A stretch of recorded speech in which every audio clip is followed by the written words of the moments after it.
A blood pressure reading of 138/72 can mean three very different things after 60. For one person, it may be a temporary result after rushing into the clinic. For another, it may be a repeated home pattern that needs treatment. And for someone who becomes dizzy every time they stand, the bigger problem may not be the top number at all. It may be that their pressure is dropping too far at the wrong moment.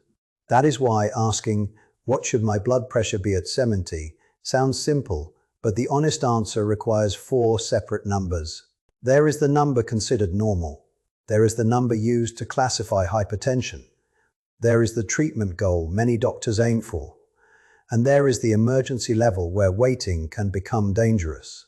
Most people mix those four together. By the end of this video, you will not. You will also learn why a reading that looks excellent on paper can still be wrong for you, why a cuff that does not fit can quietly distort your results, and the exact situation in which a number above 180/120 means you should stop watching and call emergency services. Let us begin with the answer. For most adults being treated for high blood pressure, including many healthy adults in their 60s and 70s and beyond, the current overall treatment goal is below 130/80, when that target is appropriate and tolerated. Age alone does not automatically raise the goal to 140 or 150. Turning 70 does not suddenly make high blood pressure harmless, but that does not mean every older adult should be pushed toward the same number at any cost. Treatment has to be individualized. When someone is frail, lives in an institution, has a limited predicted lifespan, takes many medications, experiences repeated dizziness, or develops other treatment-related problems. That balance is the real subject of this video, protecting the heart, brain, kidneys, and blood vessels without creating a new danger through overtreatment. The 2025 American guideline uses an overarching treatment goal below 130/80 for adults, with additional individual considerations for institutional care and limited predicted lifespan. Here's a quick test. Imagine a healthy 6-8-year-old who walks daily, manages medications independently, and has repeated home readings around 146/84. That person may benefit substantially from bringing the average down. Now imagine an 87-year-old who has fallen twice, eats inconsistently, and becomes lightheaded after every medication adjustment. The guideline does not say to ignore the blood pressure.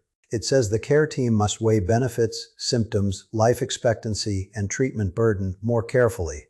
And now imagine a 74-year-old whose clinic reading is 152/82, but whose correctly measured home average is 126/74. Increasing medication from the office number alone could be the wrong move. Same age group, 3 different decisions. The most useful number is usually the correctly measured average, interpreted in the context of the person. Before we go further, tell me in the comments, what number has your doctor asked you to aim for? Do not post private medical details, just the target itself. You may be surprised by how different the answers are. Now let us separate the 4 numbers that people constantly confuse. First is normal blood pressure. Under the current American classification, normal means a systolic pressure, the top number, below 120, and a diastolic pressure, the bottom number, below 80. Second is elevated blood pressure, a top number from 120 to 129, with the bottom number still below 80. A third is stage 1 hypertension, a top number from 130 to 139, or a bottom number from 80 to 89. Stage 2 hypertension begins at 140 systolic or 90 diastolic. Notice the word or. A top number of 134 with a bottom number of 76 falls in stage 1 because the top number qualifies. A reading of 118/84 also falls in stage 1 because the bottom number qualifies. These are classification categories. They help describe the reading. They do not automatically tell you whether one isolated measurement confirms a diagnosis, which medication you need, or how aggressively treatment should be changed. High blood pressure is generally confirmed from repeated, properly obtained readings, often using measurements from more than one occasion, or home monitoring, one rushed reading after climbing stairs. Drinking coffee, talking through the measurement, or using the wrong cuff is not the same thing as a reliable average. Now here is the distinction that causes the most confusion. Normal blood pressure is below 120/80, but the broad treatment goal for adults with hypertension is below 130/80. Those statements do not contradict each other. Normal describes the category. Treatment goal describes the practical level clinicians commonly aim to achieve in someone being treated, while balancing benefit, tolerance, and safety. A doctor is not necessarily trying to force every patient to exactly 120/80. And a reading of 128/76 does not mean treatment has failed, simply because it is not below 120. Many older viewers have heard one of two bad simplifications. 120/80 is the only acceptable number, or anything below 150 is fine once you are old. Neither is good enough. Current guidance uses a general goal below 130/80. With individualization for institutional care, limited predicted lifespan, symptoms, and treatment tolerance. Medication decisions also depend on more than age.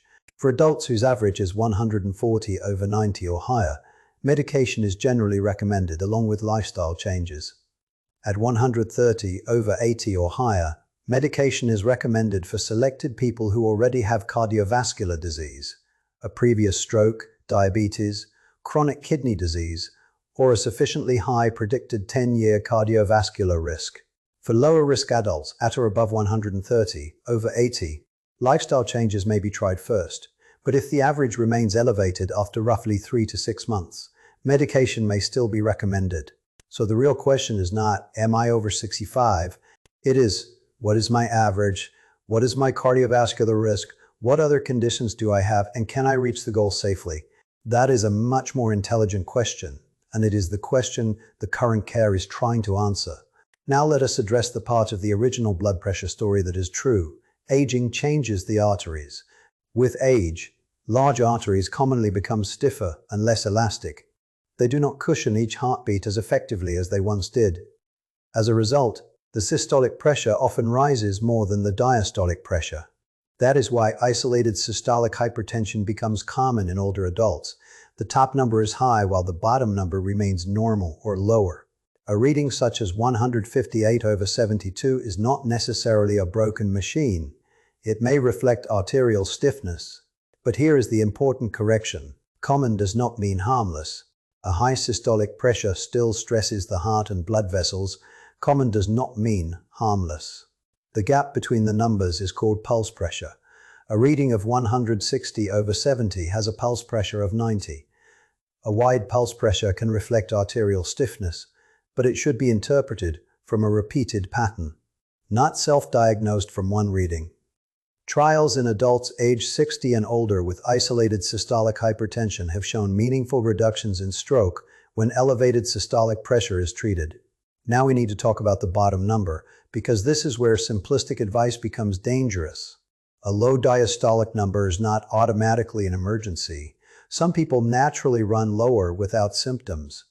But if the bottom number repeatedly falls very low, particularly in someone with coronary artery disease, or if it is accompanied by dizziness, weakness, fainting, chest discomfort, or confusion, the treatment plan deserves review. Do not stop medication because a video gave you a threshold. Do not cut tablets in half or change the schedule on your own. Record the readings, note the symptoms, and contact the prescribing clinician. The goal is not to chase a beautiful systolic number while ignoring how the person feels or what is happening to the diastolic pressure. This brings us to the study that changed much of the modern discussion. In SPRINT, selected adults aged 50 and older who had increased cardiovascular risk were assigned to a more intensive systolic target below 120 or a standard target below 140. The intensive strategy reduced major cardiovascular events and mortality, but some adverse events occurred more often. That result supports tighter control in appropriately selected patients. It does not prove that every person over 60 should push the home cuff below 120. SPRINT excluded people with diabetes and previous stroke, and participants were monitored under a structured protocol. So lower is always better is the wrong lesson. The lesson is that tighter control can protect appropriately selected Patience when it is measured accurately and tolerated safely, and that word, accurately, brings us to one of the biggest hidden problems in blood pressure care. Your target can be correct while your measurement is wrong. A cuff that is too small can produce an inaccurate reading. Measuring over clothing can distort the result. Talking, crossing your legs, letting the arm hang below heart level, checking immediately after walking, or using a wrist device incorrectly can all create numbers that do not represent your resting pressure. Here is the proper home method. Use a validated automatic upper arm monitor. Wrist and finger devices are generally less reliable for routine home use. Make sure the cuff size matches your arm. A standard cuff is not automatically correct for everybody. For 30 minutes before measuring, avoid smoking, caffeine, and exercise. Empty your bladder. Sit quietly for at least 5 minutes. Keep your back supported, both feet flat on the floor, and your legs uncrossed. Place the cuff on bare skin, not over a shirt. Support the arm so the middle of the cuff is at heart level. Do not talk, scroll on your phone, or watch something stressful while the device is running. Take 2 readings 1 minute apart and record both. Measure at similar times on the days your clinician recommends. A careful week of home readings can be more useful than months of random numbers. Pause after this section and inspect your cuff. Does it fit? Is it an upper arm device? Have you compared it with the clinic equipment? That check can prevent decisions based on bad data. Home monitoring can also expose 2 opposite problems. White coat hypertension means the office readings are higher than the person's usual out-of-office pressure, often because the clinical setting causes stress. Masked hypertension is the reverse. The office number looks acceptable, but home or ambulatory readings are higher. That is why a clinician may use home readings or a 24-hour ambulatory monitor before confirming the pattern or making a major treatment change.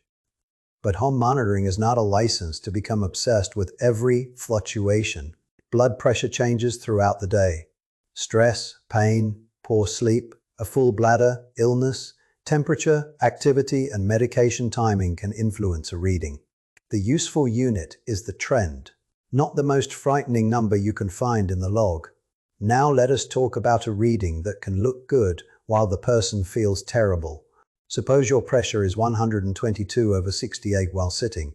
You stand up, feel the room tilt, grab the table, and nearly fall. The seated reading does not cancel the symptom.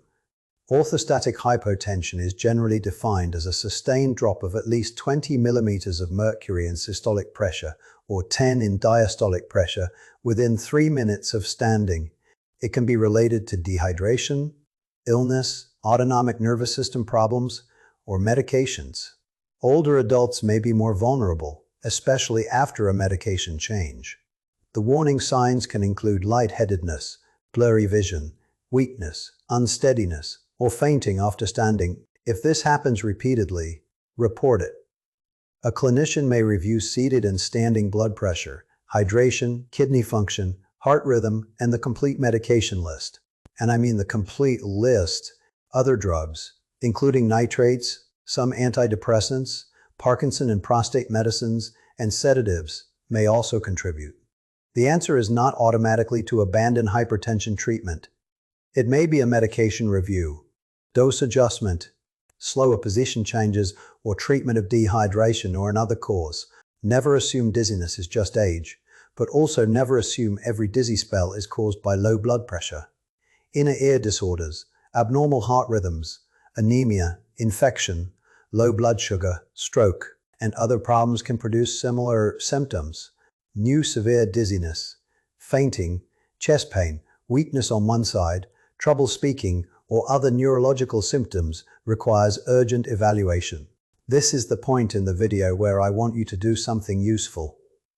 If you know an older adult who says, "My numbers are perfect, but I keep getting dizzy," share this section with them. A target is only successful if it protects the person without making daily life unsafe. Now let us handle medication risk honestly. Antihypertensive drugs reduce the risk created by uncontrolled pressure, but they can also cause side effects, especially when doses are changed. Multiple drugs are combined, kidney function changes, or the person becomes dehydrated. Different drug classes can affect fluid balance, electrolytes, heart rate, kidney function, or symptoms. That does not make them bad. It makes monitoring important. After a change, ask what side effects to watch for, whether labs are needed, and when pressure should be reviewed. Do not double a missed dose unless your prescriber or pharmacist has specifically told you to do so. Do not use someone else's medication, and do not stop a blood pressure medicine abruptly because one reading was low. Some medications can create problems when suddenly withdrawn. What about taking medication in the morning versus at night? There is no universal rule that bedtime dosing is better for everyone.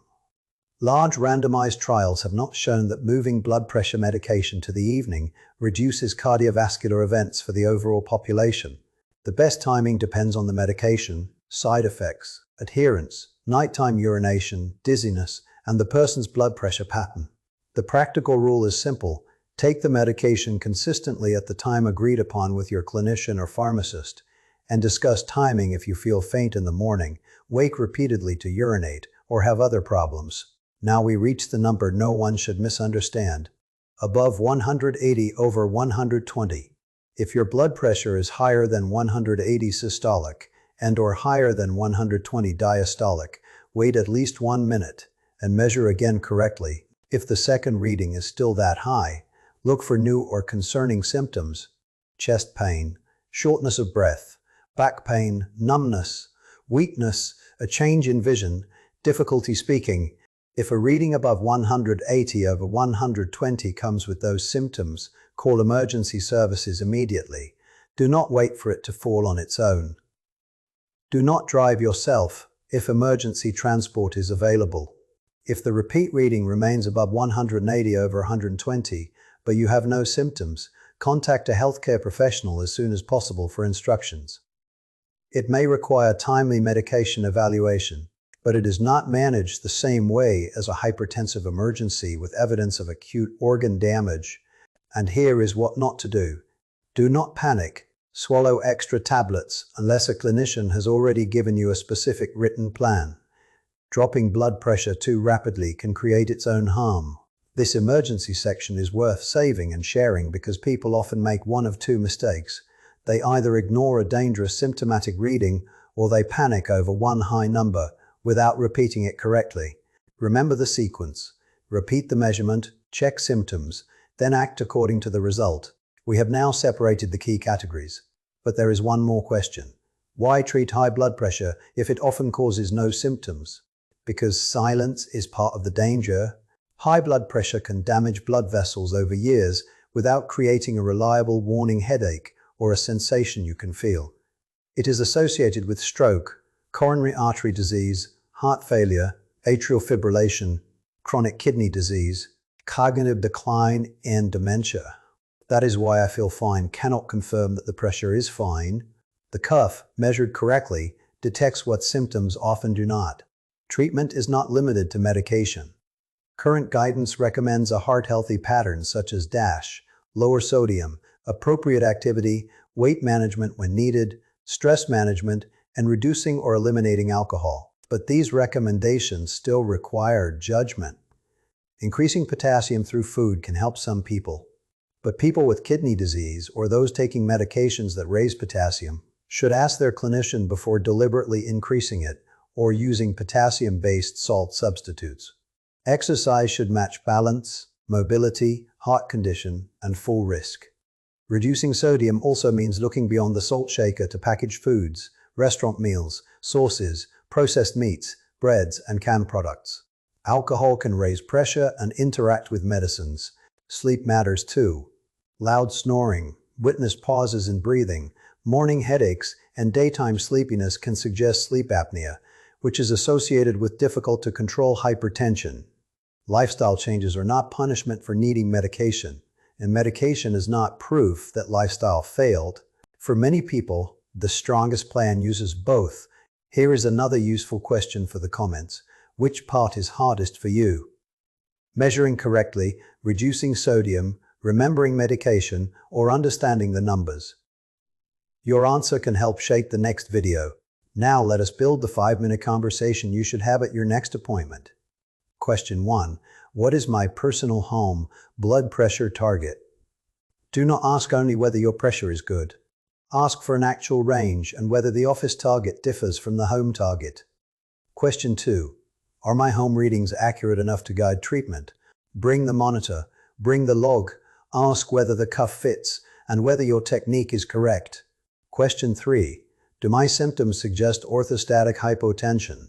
Mention dizziness, falls, fainting, weakness, or blurred vision after standing. Do not hide these symptoms because you are afraid the doctor will stop treatment. The goal is to make treatment safer. Question 4. Which of my medications can lower pressure or increase fall risk? Include prescription drugs, over-the-counter medicines, supplements, sleep aids, and medications from other specialists. Question 5. What exactly should I do if my pressure is above 180 over 120? Ask for a written plan, especially if you live alone or care for someone with memory problems. Those 5 questions are more useful than comparing your numbers with a neighbor's. Now return to the 3 people from the beginning. The healthy 6-8-year-old with repeated readings around 146 over 84 does not get a free pass because of age.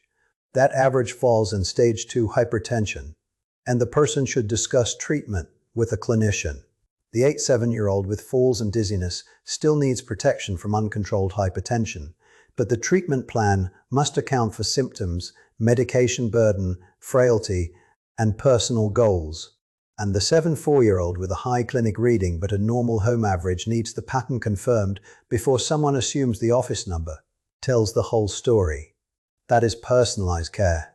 Not inventing a completely different blood pressure chart for every birthday, but applying the same evidence with attention to the person. So here's the final map. Below 120 over 80 is classified as normal. From 120 to 129, with a bottom number below 80, is elevated. From 130 to 139 or 80 to 89 is stage 1, hypertension. At 140 or 90 and above, the reading falls in stage 2.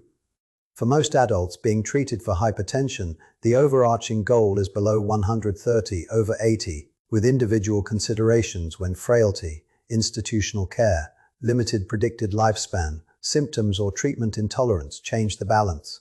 And above 180 over 120 is the danger zone that requires an immediate repeat measurement and rapid action. Especially if chest pain, shortness of breath, neurological symptoms, vision changes, or other concerning symptoms are present. Your blood pressure at 70 is not automatically allowed to be high. It is also not supposed to be lowered blindly until you feel weak or fall. The right target is the one that meaningfully reduces cardiovascular risk, is based on accurate averages, and can be reached without unacceptable harm. Measure correctly, watch the pattern, report dizziness, review the medication list, know the emergency threshold, and never change a prescription based on a video alone. If this explanation gave you a clearer map than the usual 120 over 80 advice, tap like so more older adults can find it. Share it with the person in your family who owns a cuff but never uses it correctly. And subscribe, because in the next video we will break down the blood pressure mistakes that can make a healthy reading look dangerously high, or make a dangerous pattern look normal.